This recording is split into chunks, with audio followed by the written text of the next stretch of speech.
Bonjour à tous, aujourd'hui nous nous retrouvons de nouveau sur Twilight Imperium pour une explication de l'extension. Alors oui, depuis la première vidéo, il y a eu des changements au niveau de l'éclairage, au niveau du son, au niveau de la caméra. Twilight Imperium 4ème édition, l'un des plus gros jeux du monde ludique.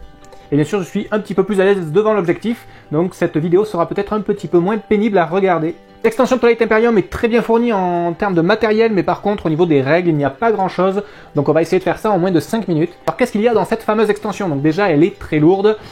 La première chose que permet cette extension est tout simplement de pouvoir jouer à 7 ou 8 joueurs. Alors oui, les parties sont déjà assez longues, 7 ou 8 joueurs, personnellement je n'y jouerai pas avec, mais c'est toujours un plus. La deuxième chose qu'apporte cette extension, bien sûr, il y a des nouveaux composants, nous trouverons de nouveaux objectifs, de nouvelles tuiles planètes, et bien d'autres choses encore.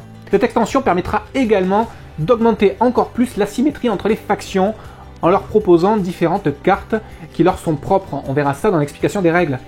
Et pour finir, cette extension amènera une nouvelle règle de gameplay qui est l'exploration. Mais rassurez-vous, rien de très lourd.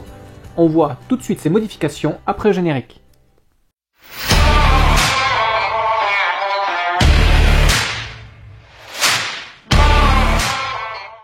Bienvenue sur Jeux Expresso, la chaîne qui vous propose du contenu ludique dans des formats courts et rapides, entre 5 et 7 minutes toutes les semaines.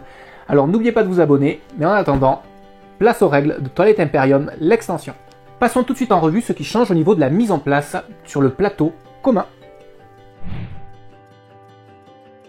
Tout d'abord, quand vous jouez avec l'extension, il est tout à fait conseillé de jouer en 14 points. Pour la suite, lorsque le plateau complet est constitué, nous vous demanderons de placer des pions frontières sur toutes les tuiles ne contenant aucune planète. Mettre les nouveaux paquets de cartes communs appelés les paquets exploration, proches des autres paquets de jeu.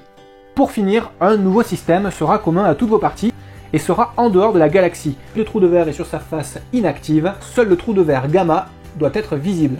Dès qu'un joueur arrivera dans cette tuile ou prendra le contrôle de cette planète, le système deviendra alors actif, libérant les trous de verre alpha et bêta. En plus, lors de la composition de votre galaxie, l'extension ajoute des tuiles permettant que tous les joueurs soient à la même distance les uns des autres. Donc aucun joueur ne se verra avantagé par sa position de départ, et personne donc ne recevra de biens commerciaux dans ces différentes configurations de jeu. Passons maintenant à tous les nouveaux éléments de jeu pour les joueurs. En plus des 7 nouvelles factions qui viennent s'ajouter aux races précédentes du jeu de base, nous retrouverons également 8 cartes technologie supplémentaires, un nouveau billet d'ordre et une fiche personnalité sur laquelle viendra s'ajouter les 3 cartes personnalité de votre faction, propre à votre faction, ainsi qu'un nouveau type d'unité déjà construit, ce n'est pas une technologie, les mechas.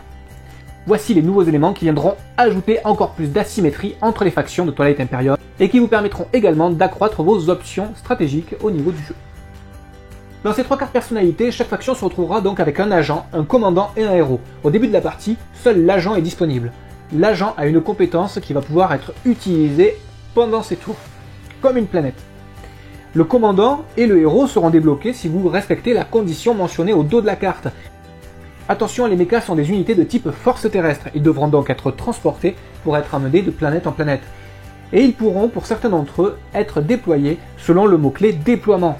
C'est un nouveau mot-clé propre à cette extension, indiquant la manière dont vous allez déployer vos mechas sur vos planètes.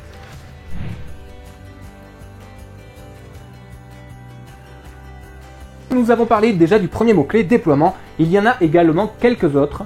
Purger, tout simplement, quand une carte ou un élément de jeu est purgé, il est remis dans votre boîte de jeu et sera définitivement inaccessible pour le reste de la partie. Capturer, certaines unités vont pouvoir capturer des unités adverses. Vous allez récupérer son unité et le mettre sur votre fiche de commandement. Elle est capturée, elle est en prison. Vous pourrez rendre cette unité au joueur en question, moyennant transaction, en utilisant des effets de jeu, ou attention, si votre adversaire vous bloque un dock spatial, vous serez contraint de lui rendre ses prisonniers. Petite note tout de même, si vous capturez un chasseur ou une infanterie, le pion est remis dans les renforts du joueur et vous récupérez à la place un pion en carton, ce qui signifie que ce pion ne pourra pas être échangé ni donné au joueur, il n'appartient plus à aucune faction. Un nouveau mot-clé, les planètes légendaires.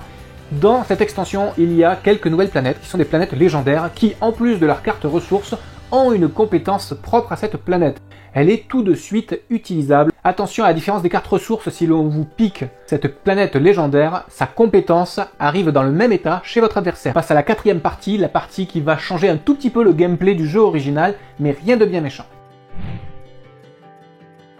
À chaque fois que vous allez conquérir une planète, vous allez pouvoir explorer cette planète. Si c'est une planète de type culturel, dangereuse ou industrielle, vous allez prendre lors de cette conquête et lors de la première conquête de cette planète, une carte du paquet exploration correspondant. La carte va être lue et visible aux yeux de tous. Les pions frontières peuvent être explorés à partir du moment où le joueur possède la source d'énergie noire, qui est une nouvelle technologie dans le jeu. Dans ces cartes, vous allez retrouver des bonus, des petites choses. Nous allons également trouver dans des proportions différentes dans chacun de ces 3 paquets des morceaux de reliques. Si un joueur possède 3 morceaux de reliques, il pourra purger ces 3 morceaux pour récupérer la première carte du paquet reliques. Ce sont des reliques très puissantes qui peuvent vraiment changer le cours d'une partie ou même donner des points de victoire. Ces morceaux de reliques tout seuls ne servent à rien, mais ont quand même une utilité supplémentaire. Ce sont les seules cartes exploration qui vont pouvoir être échangées et nous allons pouvoir réaliser des transactions sur ces cartes. Attention, nous parlons bien des morceaux de reliques, il est interdit de faire des transactions et d'échanger des reliques. Ce sont juste des options qui ont été ajoutées aux joueurs et qui ne sont pas forcément utiles à connaître pour une première partie. Évidemment, n'importe quel joueur déjà avec le jeu de base ne pourra pas maîtriser les tenants et les aboutissants de chaque race autour de la table et sera focalisé sur son propre jeu. Ici, nous rajoutons des options supplémentaires. Est-ce que c'est utile pour un débutant? Pas forcément. Est-ce que ça va le gêner? Pas forcément non plus. Voilà, nous arrivons à la fin de l'explication de cette extension. Cette extension est vraiment très chouette. Il y a beaucoup de nouveaux matériels, beaucoup de composants, beaucoup de nouvelles options qui vont pouvoir être ajoutées à votre jeu et aura aussi l'avantage de ne pas alourdir le jeu de base qui est quand même assez conséquent déjà à apprendre en lui-même. Merci d'avoir regardé cette vidéo jusqu'à la fin. J'espère vous voir la semaine prochaine pour un nouvel Expresso et pour partager encore un peu plus notre passion ludique. Allez, à la semaine prochaine!